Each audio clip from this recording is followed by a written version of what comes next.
પ્રધાનમંત્રી નરેન્દ્ર મોદી જેસલમેર સરહદ પર જવાનો સાથે દિવાળીની ઉજવણી કરી રહ્યા છે। बस का आत्मविश्वास चारों तरफ फैल रहा है। ये सब कुछ संभव हो पा रहा है तो उसके पीछे आपकी ताकत है, आप पर भरोसा है। जब देश का विश्वास बढ़ता है तो दुनिया उतनी ही तेजी से आगे भी देश को बढ़ाती देखती है। आइए विश्वास के, आत्मविश्वास के इस संकल्प को सिद्ध करने के लिए हम सब मिलकर के आगे बढ़े। दीपावली के इस पावन पर्व पर नए संकल्पों के साथ, नए जज्बे के साथ हम कंधे से कंधा मिलाकर, कदम से कदम मिलाकर के वन लाइफ वन मिशन के मूड में लक्ष्य को प्राप्त करने के लिए परिश्रम की पराकाष्ठा करते हुए आइए 130 करोड़ का देश हम सब मिलकर के चल पड़े और मां भारती को जिस रूप में सामर्थ्यवान, समृद्ध बनाना चाहते हैं, हम उस सपने को पूरा करें। इसी एक भावना के साथ आप मेरे साथ जुड़ करके बोलिए, भारत माता की, भारत माता की, भारत माता की, भारत माता की, भारत माता की। फिर एक बार आप सबको दीपावली के पर्व की अनेक अनेक शुभकामनाएं। धन्यवाद।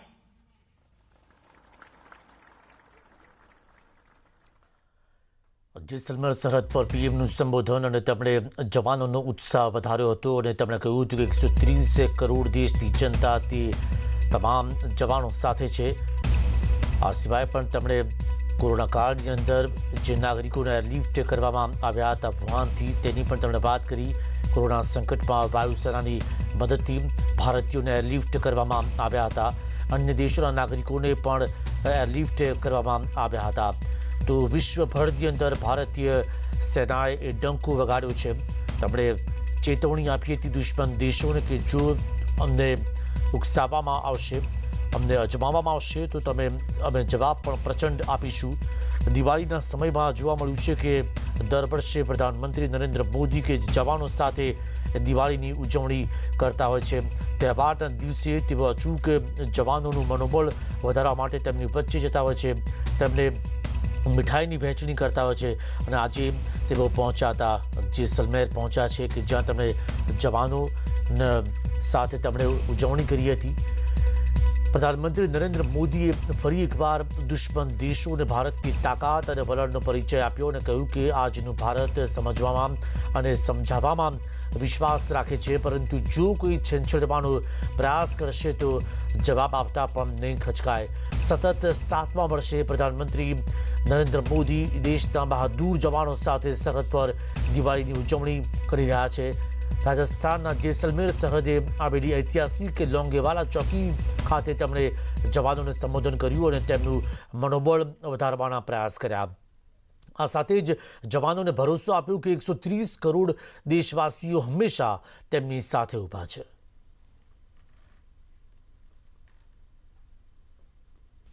भारत की रणनीति साफ है, भारत की रणनीति स्पष्ट है।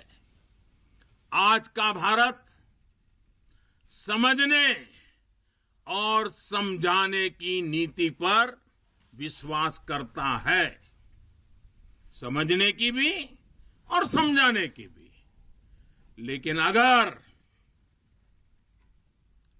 अगर हमें आजमाने की कोशिश की फिर तो जवाब भी उतना ही प्रचंड मिलेगा। हमारी सैन्य ताकत उसने आज हमारे नेगोशिएटिंग पावर को भी अनेक गुना बढ़ा दिया है, उनके पराक्रम से बढ़ा है, उनकी संकल्प शक्ति से बढ़ा है। आज भारत आतंकियों को, आतंक के आकाओं को घर में घुस करके मारता है। आज दुनिया ये जान रही है, समझ रही है कि ये देश अपने हितों से किसी भी कीमत पर रत्ती भर भी समझौता करने वाला नहीं है। भारत का ये रुतबा, ये कद आपकी शक्ति और आपके पराक्रम के कारण ही है। आपने देश को सुरक्षित किया हुआ है, इसलिए आज भारत वैश्विक मंचों पर प्रखरता के साथ अपनी बात रखता है। हर भारतवासी को अपने सैनिकों की ताकत और शौर्य पर गर्व है। उन्हें आपकी अजेयता पर, आपके अपराजेयता पर गर्व है। दुनिया की कोई भी ताकत हमारे वीर जवानों को देश की सीमा की सुरक्षा करने से न रोक सकता है, न टोक भी सकता है। अगर आज का दृश्य देखें, भले ही इंटरनेशनल कोऑपरेशन कितना ही आगे क्यों न आ गया हो, समीकरण कितने ही बदल क्यों न गए हो, लेकिन हम कभी नहीं भूल सकते कि सतर्कता ही सुरक्षा की राह है। सजगता ही सुख चैन का संबल है। सामर्थ्य ही विजय का विश्वास है। सक्षमता से ही शांति का पुरस्कार है। आज सुरक्षित है क्योंकि भारत के पास अपनी सुरक्षा करने की शक्ति है। भारत के पास आप जैसे वीर बेटे बेटियां हैं। आज पूरा विश्व विस्तारवादी ताकतों से परेशान है। विस्तारवाद एक तरह से मानसिक विकृति है और 18वीं शताब्दी की सोच को दर्शाता है। इस सोच के खिलाफ भी भारत प्रखर आवाज बढ़ रहा है।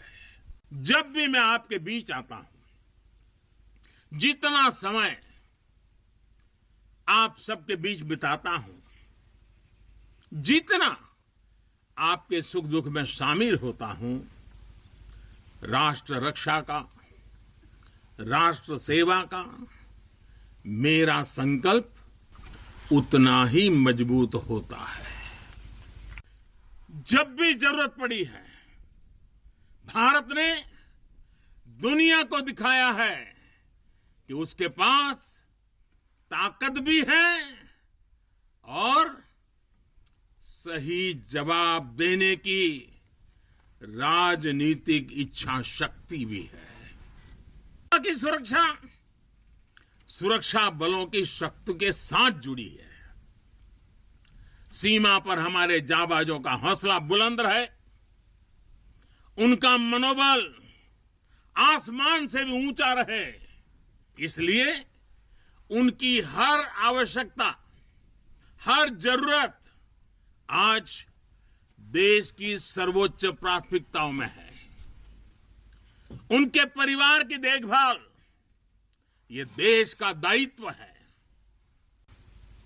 जब तक आप है, आपका ये हौसला है, आपकी ये त्याग और तपस्या है, 130 करोड़ भारतवासियों का आत्मविश्वास कोई नहीं डिगा पाएगा।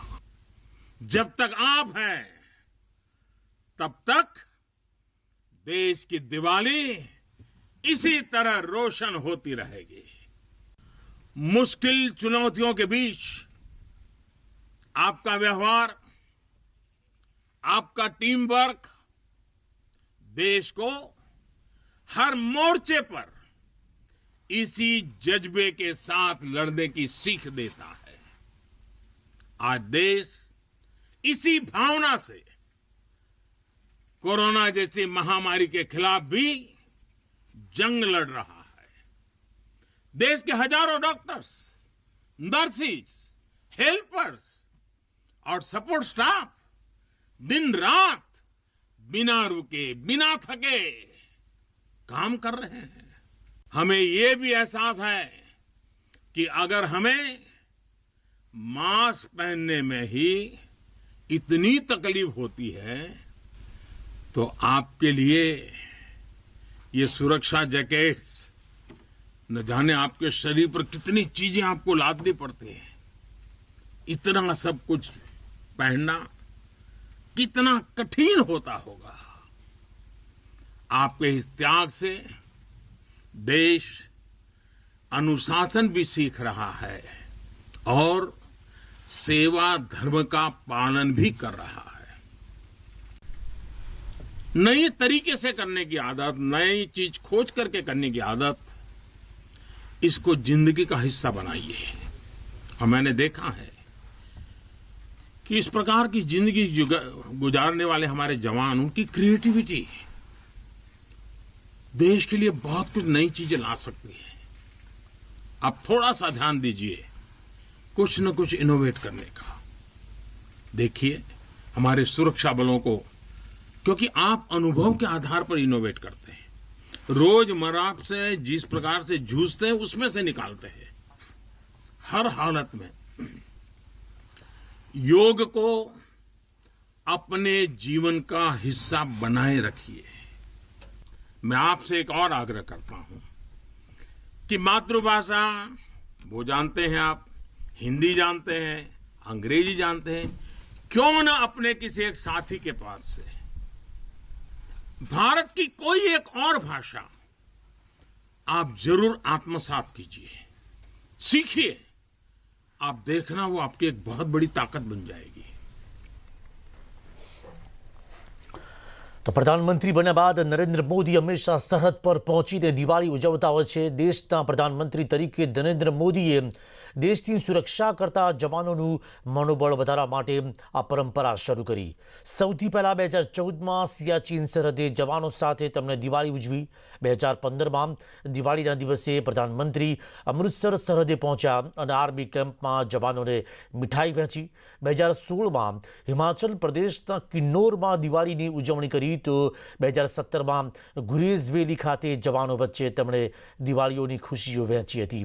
2018માં उत्तराखंडના હર્ષિલમાં દેશના સપૂતો સાથે દિવાળીની ઉજવણી કરી, જ્યારે ગયા વર્ષે રાજૌરીમાં તેમણે દિવાળી ઉજવી।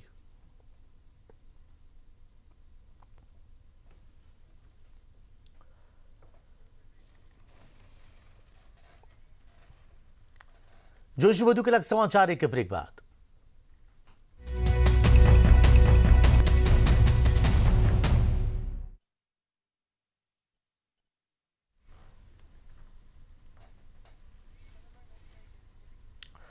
તો જેસલમેર સરહદ પર પીએમનું જે સંબોધન બાદ તેઓ જવાનોની સાથે તેઓ મુલાકાત કરી રહ્યા છે અને જે ટેન્કને આપ જોઈ રહ્યા છો તે ટેન્કમાં સવાર છે જવાનો અને તે કૌવત બતાવી રહ્યા છે કઈ રીતે સરહદ પર દેશના જવાનો એ દેશની સુરક્ષા કરતા હોય છે।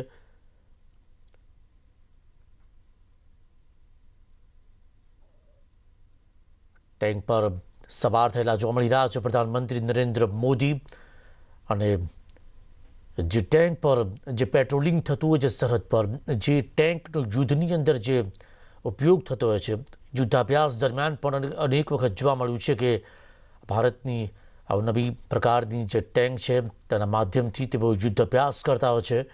આ એક એવી ટેન્ક છે કે જે જેસલમેરના સરહદ પર જોવા મળતી હોય છે। તેમાં સવાર છે પ્રધાનમંત્રી નરેન્દ્ર મોદી।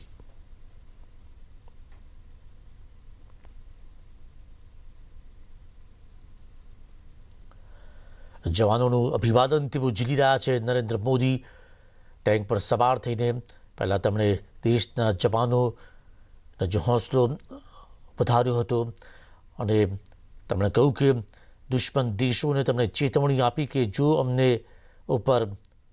સમજાવવાની કોશિશ કરી કે ઉશ્કેરવાનો પ્રયત્ન કર્યો તો પ્રચંડ જવાબ આપવામાં આવશે, અમે ઘરમાં ઘૂસીને વાર કરીશું. તેમણે ચીનનું નામ લીધા વગર કહ્યું કે 18મી સદીની જે વિચારધારા ધરાવે છે વિસ્તારવાદ, અને આ વિસ્તારવાદને બિલકુલ ચલાવી લેવાશે નહીં.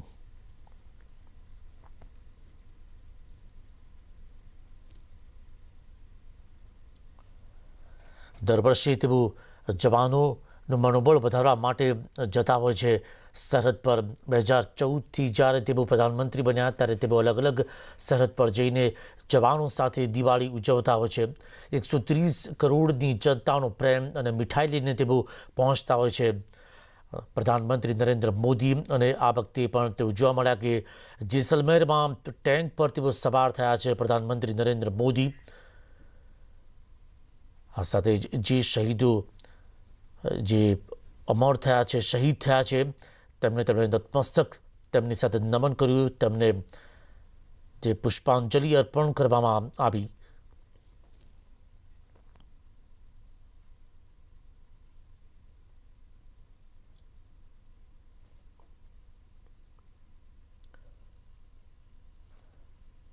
તમે દ્રશ્ય જોઈ રહ્યા છો આપ કે જેમાં જવાનોને તેઓ સલામી આપતા નજરે પડે છે.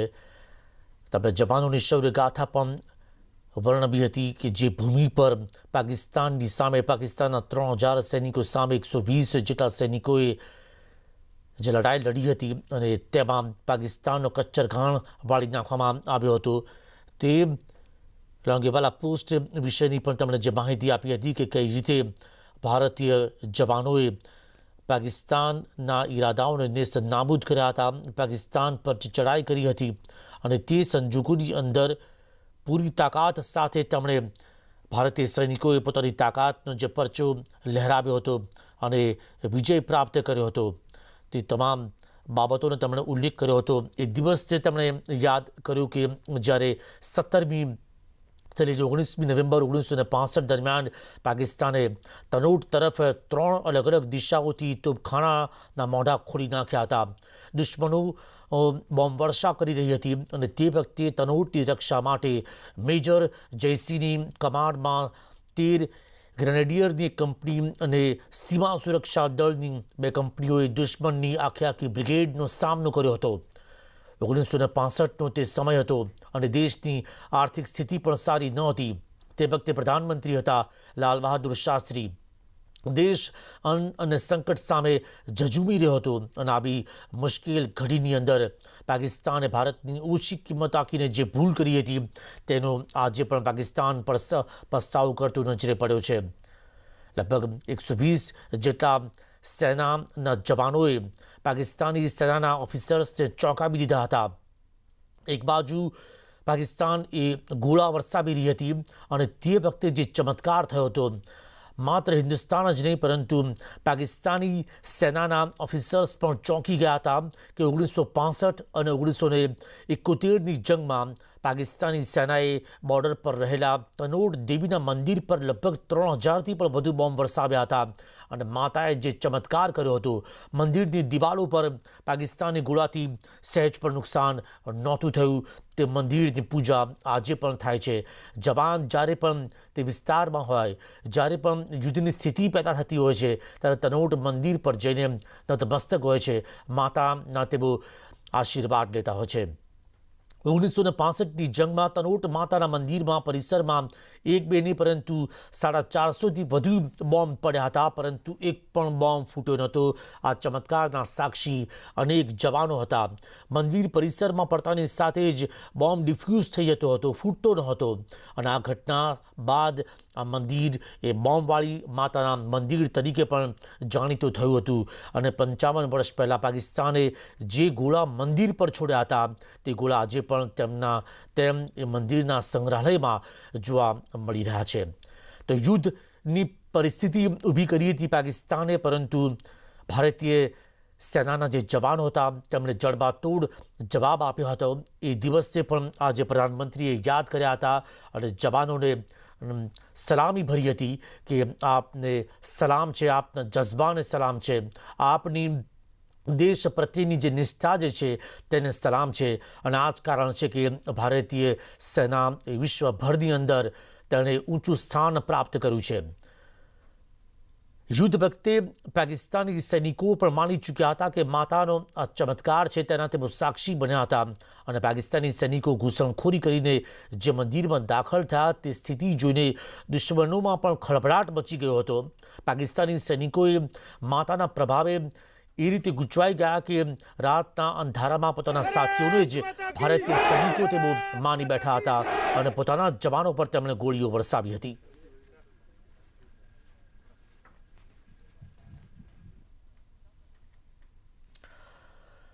તો ભારત માતાની જયના નારા સાથે ગુંજી ઉઠ્યો છે તે અવાજ, આ બુલંદ અવાજ એ દરેક ભારતીયોને જે જોમ પૂરું પાડતું હોય છે એ તમામ જવાનોને ગર્વથી તેઓ વધાવી લેતા હોય છે. અને એક એક જવાનોને તેઓ સલામ ભરે છે કે આ એ જવાનો છે કે દેશ માટે હંમેશા તેઓ લડવા માટે તૈયાર રહેતા હોય છે. ભારત માતાની જે સરહદ જે છે એ સરહદને તેઓ ખરા અર્થના સિપાહી છે જેઓ સરહદની તેઓ હંમેશા રક્ષા કરતા નજરે પડતા હોય છે. અને હવે સમય થયો છે એક વિરામનો. हमें आजमाने की कोशिश की, फिर तो जवाब भी उतना ही प्रचंड मिलेगा.